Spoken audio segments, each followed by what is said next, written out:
Il y a beaucoup de pays africains qui souhaitent se lancer dans le nucléaire, produire de l'électricité notamment, grâce à l'énergie nucléaire. Et moi, je pense que c'est vraiment une très mauvaise idée. Et encore une fois, on est en Afrique, on est en train de se tromper et en train de peut-être rater le train d'une nouvelle opportunité, d'une grande opportunité. C'est vraiment dommage. Là, tu vois des pays, tous ces pays-là qui souhaitent se lancer dans le nucléaire. Il y a même d'autres, comme le Burkina Faso, qui souhaitent se lancer, tout ça.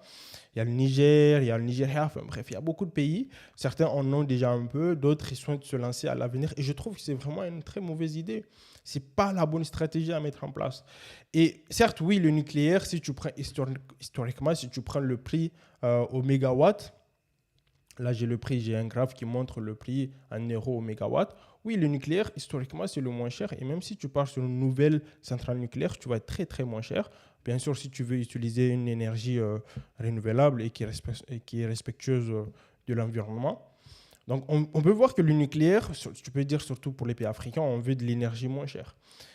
Je suis d'accord avec toi. Économiquement, c'est peut-être le plus intéressant. Mais il y a aussi le photovoltaïque. Tu vois, tous ces pays-là, c'est des pays qui ont beaucoup euh, qui sont très ensoleillés.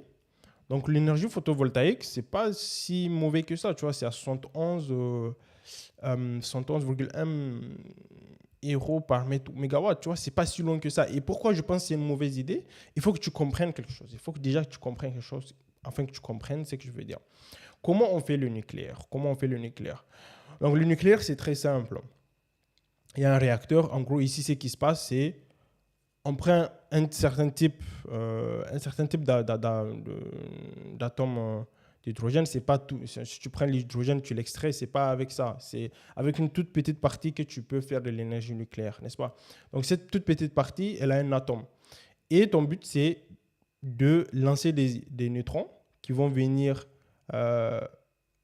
vont venir, si tu veux simplifier, taper ces atomes-là, ils vont les séparer en deux. Donc, quand ils vont séparer l'atome d'uranium en deux, cette séparation va dégager de l'énergie, n'est-ce pas? Et elle va dégager du neutron aussi, 3 neutrons ou 2. Et ces neutrons aussi vont aller impacter d'autres atomes qui vont aussi les séparer en deux, qui vont dégager de l'énergie. Donc, c'est comme ça qu'on dégage une énergie chaude. Et avec cette énergie chaude, on va vaporiser de l'eau, n'est-ce pas? On va on va générer de la vapeur de la vapeur qui est sous pression, tu vois, à forte pression. Et cette vapeur va aller tourner, donc va aller actionner des turbines. Donc une turbine qui va être... donc en gros, le concept, c'est qu'il y a une turbine qui va faire tourner un aimant autour d'une bobine, n'est-ce pas? Et ensuite, avec ça, on produit de l'électricité directement. On la met avec des transformateurs, on la met dans le réseau électrique. Après, il y a une autre action à faire pour que tu puisses réutiliser ton eau.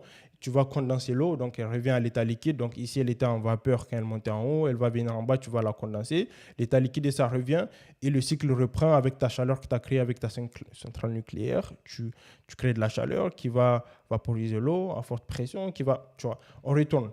Maintenant, ce que ce graphe ne dit pas, c'est que le nucléaire ici, il y aura beaucoup d'éléments que tu vas utiliser qui vont être radioactifs, qui vont être infectés par en fait, la radioactivité, qui vont être radioactifs pendant des années. Donc, en fait, il faut que tu fasses du démantèlement et que tu arrives à stocker et à vraiment faire en sorte que ces déchets-là ne soient pas radioactifs et qu'ils ne se retrouvent pas dans l'environnement parce que ça peut être très dangereux. Et ces opérations coûtent beaucoup, beaucoup d'argent. Et c'est là où les problèmes commencent pour les pays africains. Ces opérations coûtent beaucoup de trucs. Tu dois souvent creuser jusqu'à 400 mètres en bas. Créer tout ce que tu vois ici, des zones, tu dois faire des puits, tu dois faire un truc incroyable. Et en plus, le plus difficile, c'est que ces déchets-là, tu dois les vitrifier. C'est-à-dire que tu les prends parce qu'ils sont tellement radioactifs, tu ne peux pas les mettre sous terre comme ça, juste tu les laisses. Non, tu dois les mettre sous une vitre. Ensuite, aller à 400 mètres sur terre, les enterrer. Et ces trucs-là, tu dois les laisser pour l'éternité. En fait, la plupart de ces déchets radioactifs, ils sont radioactifs pendant l'éternité. C'est-à-dire que tu dois les laisser là-bas pendant l'éternité. Est-ce que c'est vraiment malin? Sans compter, ici, lors de la production, tous les déchets, les rejets qui se font dans la mer. Ici, ça, c'est une rivière d'eau. C'est des rejets qui se font. Et cela rejette des substances mauvaises dans la rivière. C'est la rivière qu'on utilise pour boire de l'eau. Une centrale nucléaire a besoin d'une rivière. Donc tout ça, ça va être affecté. Hein? Sans compter les risques d'accidents ici. Des accidents qui vont créer des trucs comme Tchernobyl. Il faut une discipline, une sécurité, des process vraiment très sécurs pour ne pas avoir des problèmes. T'imagines tout cela en Afrique. Imagine dans une ville, un truc comme Tchernobyl arrive, on doit évacuer une ville de plus de 100 000 habitants. Ça va être catastrophique en Afrique. Tout cela, moi, me fait dire que c'est vraiment pas intéressant. Et regarde, l'énergie solaire, son avantage, c'est quoi?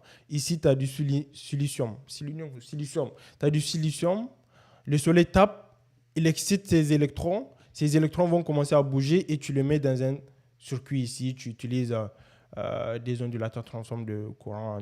Voilà, donc tu utilises en tout cas des appareils pour commencer à mettre ces électrons là dans le réseau électrique. C'est très simple, il n'y a aucun déchet à faire. Ici, je n'ai pas dit encore, une centrale solaire, ça va prendre 3 ans à faire. Une centrale nucléaire, c'est au moins 10 à 15 ans.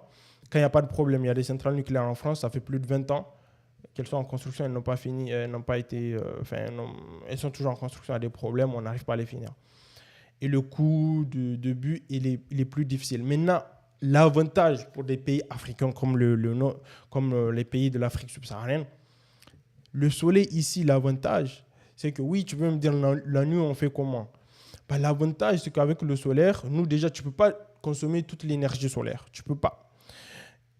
Et l'avantage, c'est que tu vas utiliser cette énergie pour ton industrie, pour la population et tout. Mais aussi, tu vas créer de l'hydrogène. Tu sais, tu vas créer de l'hydrogène en faisant l'électrolyse. Avec l'électricité, tu sépares l'oxygène, tu prends une molécule d'eau, tu sépares l'oxygène, tu sépares l'hydrogène. Et avec cet hydrogène que tu vas produire en journée, la nuit, tu vas l'utiliser pour faire de l'électricité. Et comme en Afrique, il y a tellement de soleil, tu vas pouvoir produire autant d'hydrogène que tu vas même le vendre en Europe. Tu vas vendre en Europe qui vont eux aussi l'utiliser pour faire de l'électricité. Parce qu'on va dans un monde qui veut plus utiliser le charbon, qui veut plus utiliser le gaz, qui veut plus utiliser même le nucléaire, à part la France et certains pays comme le Canada. Donc, ils ne veulent plus utiliser cela. Ils veulent utiliser que l'éolien, le solaire, l'hydraulique, que ça. Donc, pour cela, il leur faut de l'hydrogène. En Allemagne, en France, il n'y a pas beaucoup de soleil, surtout en hiver. Il n'y a pas beaucoup de vent aussi. Et donc, il faut qu'ils utilisent l'hydrogène. Et si toi, tu peux produire l'hydrogène avec ton soleil, tu leur vends ça, ça devient l'or, ça devient le pétrole. Dans 10, 15, 20 ans, ça devient le pétrole. Ça devient vraiment très important. Pour moi, c'est pour ça que j'ai dit, la voie à prendre en Afrique, ce n'est pas celle du nucléaire, c'est celle du solaire combinée à l'hydrogène. Et ça sera une combo parfaite et ça va nous permettre d'être ultra rentable. Enfin, c'est vraiment, pour moi, c'est ça l'avenir. Mais tu vois, l'Afrique est toujours restée, nos dirigeants sont toujours restés à l'hydrogène, c'est moins cher. Ici, non, le nucléaire, c'est moins cher. Ici, ils sont là, le nucléaire, c'est moins cher. On va faire ça. Ils ne voient pas l'intérêt de combiner le photovoltaïque. Tu le combines à l'hydrogène, sachant que le photovoltaïque, tous ces photovoltaïques, à l'avenir, ils vont être plus performants, ils vont être moins chers avec l'effet d'échelle, tout ça. Donc, ils vont être beaucoup moins chers. Pour moi, vraiment, c'est très clair que le solaire, c'est le futur en Afrique.